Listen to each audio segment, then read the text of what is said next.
Direito Empresarial Café com Leite. Um gole de conhecimento jurídico na sua rotina. Olá, eu sou Amanda Taide, mineira, formada na UFMG e cruzeirense na origem, com passagem em São Paulo, no Largo São Francisco, USP, e hoje, Candanga, Fluminense e UNB de coração. Eu sou casada, mãe do Pedro, de 7 anos. Pedro Ataíde, Liverpool, Real Madrid, Paris, Chelsea, Fluminense. E do Lucas, de 5 anos. Lucas Ataíde, eu, Padrão Chefinho, Grease, Spider e seus amigos espetaculares. E pronto. Além de tutora do Vira-Lata Farofa. A proposta do Direito Empresarial Café com Leite é simples: tornar o direito empresarial mais leve, acessível e presente no seu dia a dia, como um bom café com leite que te acompanha na rotina diária. Seja no caminho para o trabalho, na volta para casa, durante o café ou até na hora de fazer o exercício físico. O podcast está aqui para trazer um gole de conhecimento jurídico sem complicação. Se quiser navegar pelos episódios, não deixe de acessar o nosso site, podcast.direito empresarial café com leite, e também nas nossas redes sociais, no Instagram, @Direito Empresarial Café com Leite, no YouTube, Professora Amanda Taide, e no LinkedIn, Amanda Taide. Vamos comigo, então, para a próxima xícara de café com leite? A nossa xícara de café com leite de Direito Empresarial de hoje vai tratar do livro da professora Amanda Maia Ramalho, intitulado Contrato de Vesting, Livre Iniciativa e Relações Sociais. E para isso a gente vai ter a alegria de contar com a participação da própria professora Amanda para comentar o seu livro. A Amanda Maia Ramalho é advogada, professora, mestre em Direito pela Universidade da Amazônia e doutoranda em Direito Comercial pela PUC São Paulo. Ela é sócia fundadora do escritório AMR Advogados, com uma pesquisa voltada para contratos atípicos e inovação. A Amanda, ela então tenta acompanhar, né, justamente essa realidade dos empreendedores e favorecer o desenvolvimento de novos negócios. Professora Amanda Ramalho, é uma alegria enorme ter você aqui no nosso podcast para apresentar, de um modo simples, curto e gostoso, esse tema do contrato de vesting, como que essa modalidade de contrato pode aproximar a teoria jurídica da prática empresarial e ajudar negócios a crescerem com segurança jurídica. Olá, professora Amanda, muito obrigada por me receber nesse podcast tão querido da comunidade do direito empresarial. Fico muito feliz de comentar esse tema. O contrato de vesting, ele atravessa a minha vida pessoal e profissional de uma forma muito especial, e falar sobre isso, sobre as novidades que a gente teve também desde que esse livro foi escrito, é muito importante, muito interessante, porque ele é cada vez mais parte da nossa realidade. Então, muito obrigada mesmo pela recepção aqui no podcast, embora bater esse papo bacana. Professora Amanda, conta pra gente então, de onde que surgiu esse tema para você, como que você decidiu escrever esse livro, em que contexto, né, que ele se insere na sua trajetória acadêmica e profissional? Esse tema, ele chega para mim ainda na graduação.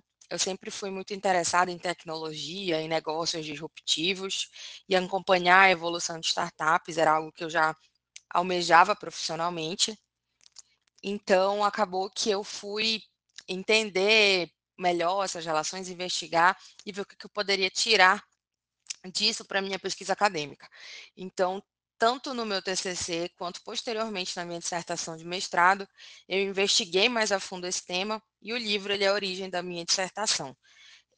Ainda, né, na ocasião, nós tínhamos menos informação a respeito, menos pensamentos jurisprudenciais a respeito, e foi uma construção extremamente profícua, assim. Foi algo que eu fiquei muito satisfeita de fazer, porque trouxe algumas respostas para um lugar que não se tinha muita coisa, na verdade se tinham mais perguntas, e foi nesse contexto que chegou para mim esse tema. Então, conta pra gente aqui, para a gente começar entendendo os conceitos. O que que é um contrato de vesting? Como que esse contrato de vesting funciona na prática? Quais que são as modalidades? Quais que são as cláusulas especiais? E pensando na realidade brasileira, quais que são as principais adaptações que são necessárias para que esse contrato de vesting seja eficaz, sem perder a sua função de alinhar, portanto, interesse? O contrato de vesting, ele é um instrumento que nos permite fazer ganho de participação societária por meio de condições resolutivas. Quais condições são essas? O tempo, uma meta, ou a junção do tempo e de uma meta. Isso significa dizer que, para que eu faça jus a uma participação societária, eu preciso cumprir com esses requisitos para que eu tenha o direito de vestir a ação, né? Ou seja, para que aquela ação ela seja subscrita aí, falando nos nossos termos, em meu nome, né? A integralização, o período de aquisição seria considerado aí a integralização, porque ele tem uma correspondência ali financeira. Então, se eu fico um determinado tempo, isso tem uma equivalência financeira, que seria o valor a ser integralizado. O mesmo acontece com a elaboração de um contrato, com a elaboração de um projeto, com alguma outra atividade, por exemplo, ali a nível de tecnologia, que eu execute, eu programe, por exemplo, um aplicativo, e ao final dessa programação, eu vou fazer jus como remuneração ali de uma participação societária. Tá? Então, ele funciona assim, eu preciso ter ali estabelecido de que maneira eu vou adquirir essas participações societárias e quais são as condições, né, para que essa participação ela venha a ser concedida, né? Portanto, a gente precisa de algumas cláusulas especiais que resguardem as partes, né? Tanto quem está trabalhando para adquirir essa participação societária, eh, quanto quem está vendendo ou repassando ou cedendo essa participação societária. A primeira delas é o período de cliff, que é o período de carência, ele precisa existir. Não existe, ou melhor, pode existir, né? Mas não é recomendável que a aquisição seja de imediato. A gente normalmente estabelece um período de carência em que a relação vai começar a se dar e a gente vai começar a se entender ali enquanto parceiros comerciais. A partir daí se começa a contar os prazos do vesting.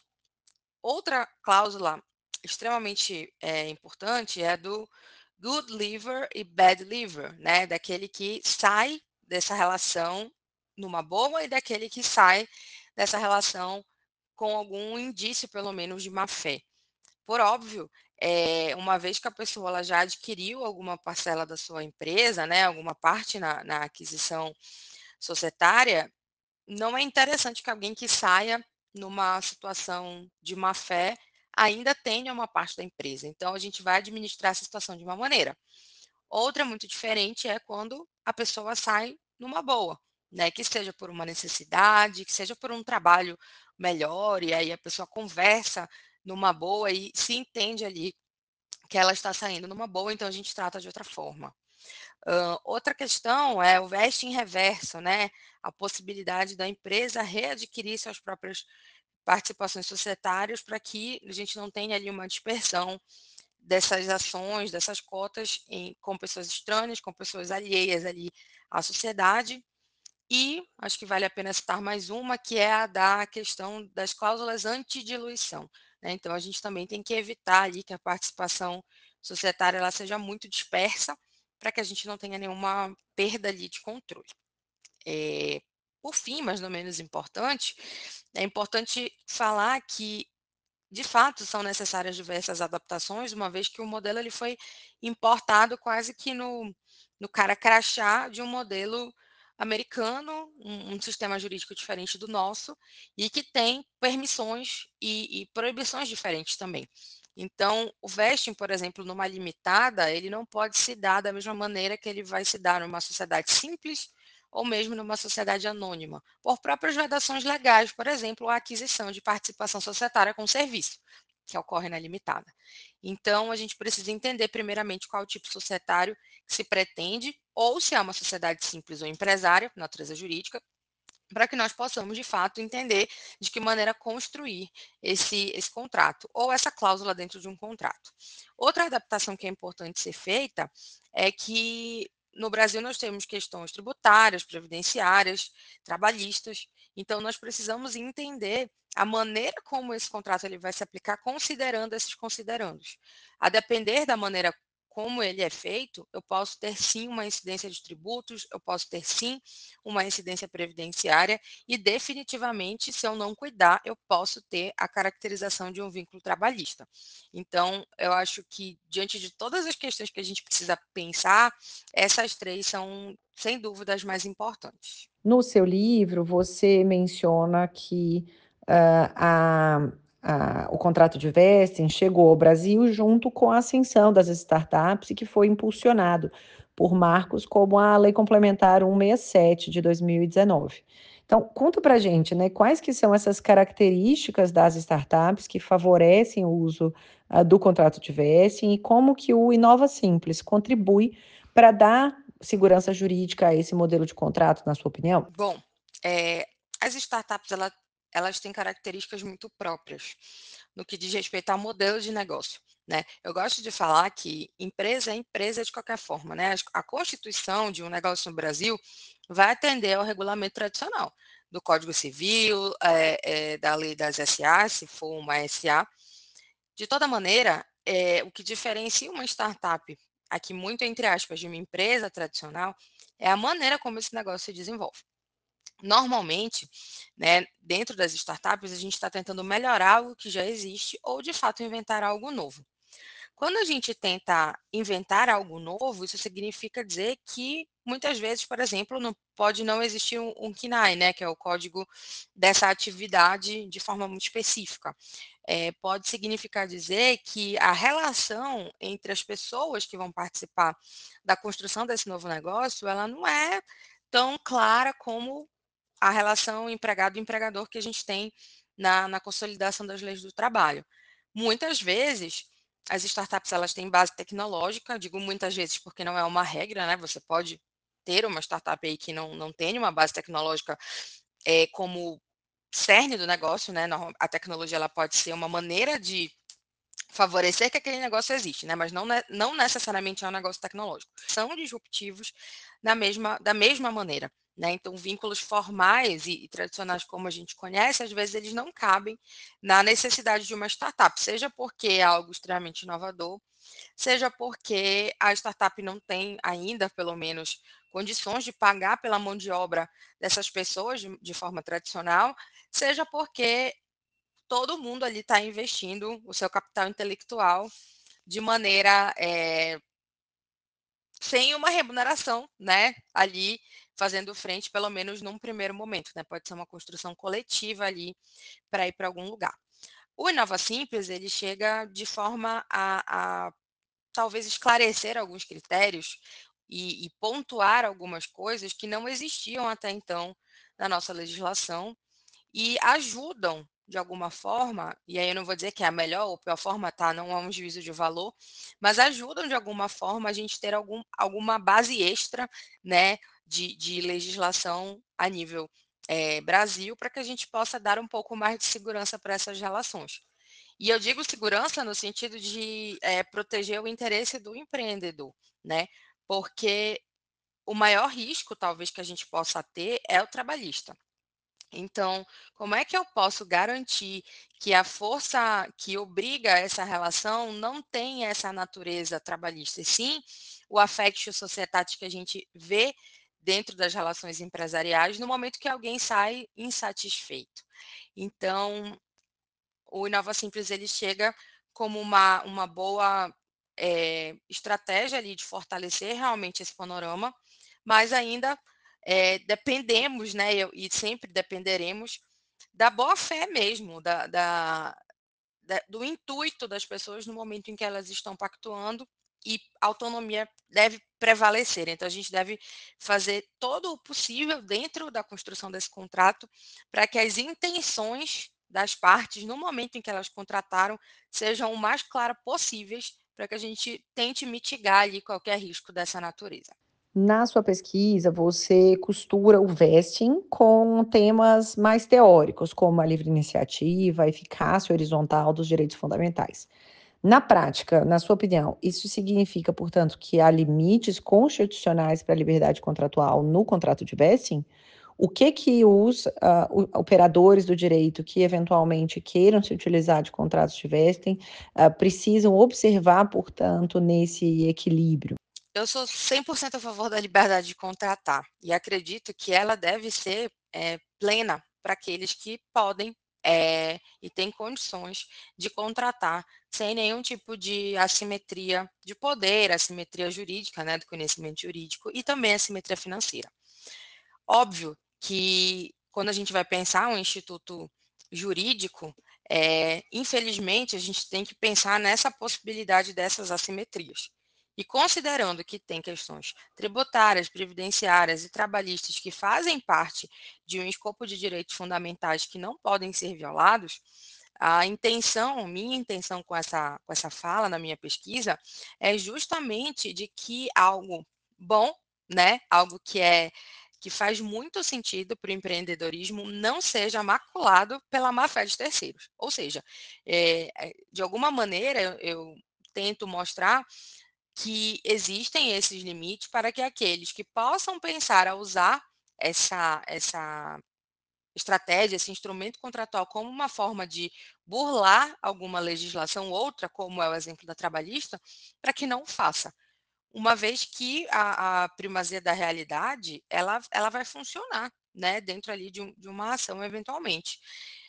O vesting, ele tem o objetivo de juntar pessoas em torno de um interesse comum, que vão ser remuneradas pelo seu esforço, né, só que ao invés de serem remuneradas financeiramente no primeiro momento, elas vão ser remuneradas com participação em um negócio que tende a ter bons frutos financeiros no futuro, e isso não pode ser usado para macular uma relação trabalhista, né? Para forjar que exista ali algo que não está sendo cumprido da maneira que deve.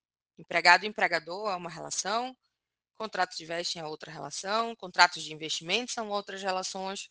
Então, a gente precisa ter ali, eu acho que cada um no seu quadrado, né? Para que essas relações privadas elas sejam preservadas e para que a gente possa cada vez mais ter a defesa, né, da autonomia privada no sentido de que os nossos instrumentos eles são feitos de forma a serem seguros o suficiente para que aquelas relações possam acontecer sem serem de nenhuma maneira instrumento para a má-fé de terceiros. Espera só um pouquinho que eu já volto para falar com o nosso entrevistado. Que você curte direito empresarial, eu já sei, porque você está aqui, ouvindo o nosso podcast. Agora, se você tem interesse em se especializar em alguma das sub-áreas do direito empresarial, como direito concorrencial, comércio internacional ou mesmo os acordos de empresas com o poder público, não deixe de procurar no meu site amandataide.com.br a aba Cursos Online. E você pode encontrar o curso perfeito para você. Eu elaborei com muito cuidado curso de pós-graduação e outros cursos de especialização que podem dar aquele empurrão na sua carreira jurídica. Eu já peguei a minha xícara de café com leite. Vamos voltar então à nossa conversa com o entrevistado? Então, quais que são os principais riscos jurídicos que os empreendedores ainda enfrentam ao usar o contrato de vesting? E o que você acredita que falta para que esse tipo contratual ele ganhe mais robustez jurídica? Para mim, o principal risco segue sendo o trabalhista, né? E a segurança que a gente precisa ter, como eu falei, é entender qual que é o tipo societário envolvido e qual que é a natureza jurídica da sociedade. A partir disso, a gente consegue estruturar o contrato da melhor maneira possível dentro das particularidades regulatórias do tipo societário e da natureza jurídica, para que a gente possa óbvio, mitigar ou minimizar um risco. A gente sabe que zerar risco não é uma possibilidade, mas a segurança jurídica ela vai se dar por meio da própria lei. Então, numa sociedade limitada, por exemplo, eu posso usar do expediente do contrato de mútuo conversível, especificamente. Numa SA, eu posso ter o contrato de vesting como uma cláusula dentro eh, do contrato que eu faço com o meu diretor estatutário PJ, com o meu conselheiro, eventualmente. O vesting ele pode fazer parte de um plano de ação de opção, sendo que não são a mesma coisa. Eu posso, em uma relação de emprego mesmo, eu posso oferecer ações ou cotas para o meu funcionário, desde que isso seja, obviamente, algo separado e totalmente desvinculado do contrato de trabalho. Então, o ponto principal é entender essa relação para que eu possa aplicar o mecanismo adequado, para que não fique parecendo que eu estou tentando burlar a legislação trabalhista. O mesmo acontece a nível de risco da compreensão dos tribunais sobre a tributação desse tipo de ganho de capital, né? Então, a gente precisa sempre estar de olho ali na jurisprudência para tentar entender de que maneira os tribunais estão vendo isso e a gente possa, obviamente, estimar se vai ter algum custo anexo aí, né? Se vai ter um pagamento de tributo, por exemplo, em cima dessa transação. E, por fim, mas não menos importante, há uma insegurança muito grande a nível de expectativas. Então, a parcela humana, ela é muito relevante nesse contexto. A gente precisa alinhar o máximo possível as expectativas das partes e tentar traduzir no instrumento contratual essas expectativas de forma muito clara, para que nós possamos poder defender a autonomia daquele contrato frente a qualquer outra situação que possa vir aí na prática, seja entre as pessoas que estão contratando, seja com uma eventual ação judicial na qual eu precise me defender. O seu livro, então, propõe, um diálogo, né, com diversos públicos. Conta então para a gente encerrar aqui a nossa conversa, por que que seria, então, importante que empreendedores entendam minimamente o funcionamento de contratos como o de vesting, e qual que seria, né, na sua opinião, o papel da educação jurídica na construção de uma boa governança, no sucesso dos negócios. E, claro, aqui como uma pergunta final aberta, pode comentar outros temas do seu livro que eu não tenha eventualmente feito pergunta e que você gostaria de destacar. Professora Amanda, eu sou uma pessoa que acredita que a gente pode fazer tudo, desde que esteja dentro ali do escopo da lei e dentro da expectativa dos contratantes. Então, uma vez que eu escolho empreender, e a gente tem a livre iniciativa nesse sentido, eu escolhi empreender, mas eu tenho deveres anexos ao do empreendedorismo, quais sejam cumprir regras, né? Então, para mim, todo empreendedor, todo empresário, ele não pode se imiscuir ali da obrigação de cumprir as regras. Não é simples assim, quero empreender, vou empreender e deixa o resto para lá. Não. Para mim, todo empreendedor ele tem o dever anexo, junto da livre iniciativa dele, de saber o que ele está fazendo e saber aonde ele está se metendo, né? Falando aqui em português muito claro. Portanto, quando eu quis fazer a minha pesquisa, e todas as pesquisas que eu faço, inclusive agora no doutorado, eu busco sempre entregar um valor que faça sentido não só para a comunidade jurídica, mas também para quem vai usar o direito, que no caso é o empresário, é o sócio, é o empreendedor. Então, no meu livro, a minha tentativa, óbvio, é sempre uma tentativa, né? A pesquisa a gente só sabe o que ela vai ser uma vez que ela está no mundo, mas a minha tentativa era de que eu pudesse nivelar o entendimento tanto do empreendedor quanto dos advogados que quisessem trabalhar com isso e não tivessem ainda a oportunidade de ter aprofundado seus estudos e fossem por aí, de entender a melhor maneira de executar esse contrato. Para que os empreendedores tenham segurança jurídica para empreender, para que os advogados tenham segurança técnica para atuar.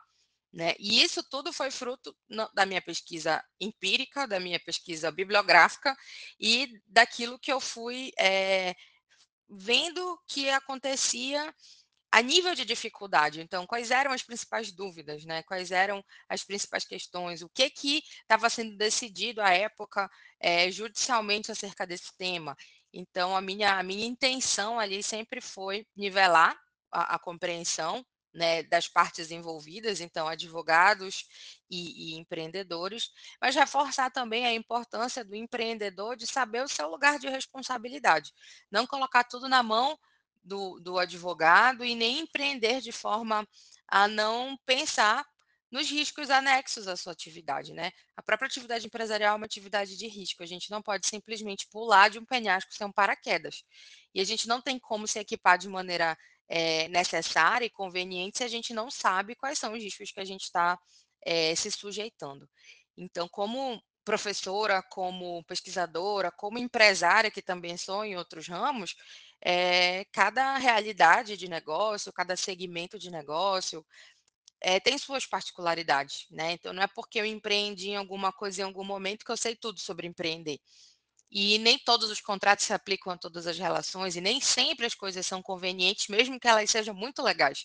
E eu falo isso para clientes meus hoje em dia. O contrato de vesting é maravilhoso, ninguém mais do que eu vai defender isso, porque, enfim, eu acho que ele foi, eu acho não tenho certeza, ele foi o pontapé, eh, de muitas coisas legais na minha vida, tanto pessoais quanto profissionais. Então eu vou defendê-lo. Porém, ele não se aplica para todo mundo, ele não se aplica em todos os casos. E não é porque eu tenho esse amor, entre aspas, pelo tema, que eu vou tentar encaixá-lo onde ele não cabe. Existem situações que a gente tem outros contratos atípicos ou típicos que vão funcionar muito melhor. Então, não adianta eu forçar, e nem ninguém, né, forçar um instrumento contratual onde ele não serve. A gente precisa ter muita consciência disso, e essa consciência a gente só tem uma vez que a gente entende do ambiente de negócios, entende do negócio do nosso cliente, e entende da lei, né, de como que ela pode ser aplicada. E agora, além do Inova Simples, né, a gente tem o marco legal das startups, a gente tem outras decisões judiciais assim mais contemporâneas acerca desses temas, isso já é falado, né? Então, de uma maneira que não era quando eu escrevi ali 5 anos atrás, mas, né, 6 anos. Então, a gente tem ali hoje muito mais recursos e expedientes ali para fortalecer nossos argumentos e o nosso conhecimento também acerca desse tema e de outros que dizem respeito ao empreendedorismo. E agora conta pra gente, então, uma pergunta dessa 10ª temporada, novidade, uma habilidade não jurídica que você tem. Conta pra gente aí algo que você faz muito bem, que não seja do meio do direito, porque do direito a gente já sabe que você manda bem. Conta pra gente aqui uma habilidade não jurídica. Uma habilidade não jurídica. Olha, tem uma do presente e outra do passado. Eu fui pianista clássica há muito tempo e essa era uma habilidade não jurídica que eu tinha e algo que eu sinto muita falta no meu presente. Tento Sigo tentando encaixar na minha vida novamente. Outra habilidade não jurídica que eu tenho, que acabou se tornando um pouco jurídica, é a habilidade com a criatividade, com manejar a tecnologia para criar coisas. Então, hoje a gente tem legal design, né, visual law, mas quando eu comecei a usar desses expedientes gráficos ali para facilitar o entendimento das minhas aulas, das minhas palestras, eles não eram tão, não vou dizer valorizados, mas eles não eram considerados como algo ali dentro do direito. Então, uma habilidade não jurídica que eu tenho é a de ser muito, muito, muito criativa e usar ali de coisas que não necessariamente são convencionais para passar um conhecimento que eu tenha ou para mero deleite. Não existe uma palestra minha que esteja pronta. Eu nunca estou satisfeita. Eu sempre vou mexer no design, eu sempre vou tentar, sei lá, incluir alguma outra coisa que seja diferente, né, que não seja muito tradicional. E acho que isso faz parte assim, dessa minha personalidade criativa e um pouquinho disruptiva. Por hoje é só, então agradeço muitíssimo pela sua presença e até a próxima. Eu é que agradeço, professora, estar aqui trocando essa ideia com você, que é uma referência para mim, e saber que o meu nome vai estar aí nos inscritos deste podcast, que já entrevistou tanta gente maravilhosa, tanta gente que eu admiro, e também agradeço a oportunidade de contribuir um pouco mais com aquilo que eu sei e com aquilo que eu pesquiso. É fantástico. Então, até a próxima. Espero que em breve a gente tenha mais um livro para comentar por aqui. Sucesso ao podcast. A nossa xícara de café com leite foi devidamente tomada. Me diz então, esse episódio foi útil para você? Ajudou na sua vida de algum modo? Se sim, vai lá no Instagram, no YouTube, no LinkedIn e comenta comigo. Até o próximo episódio!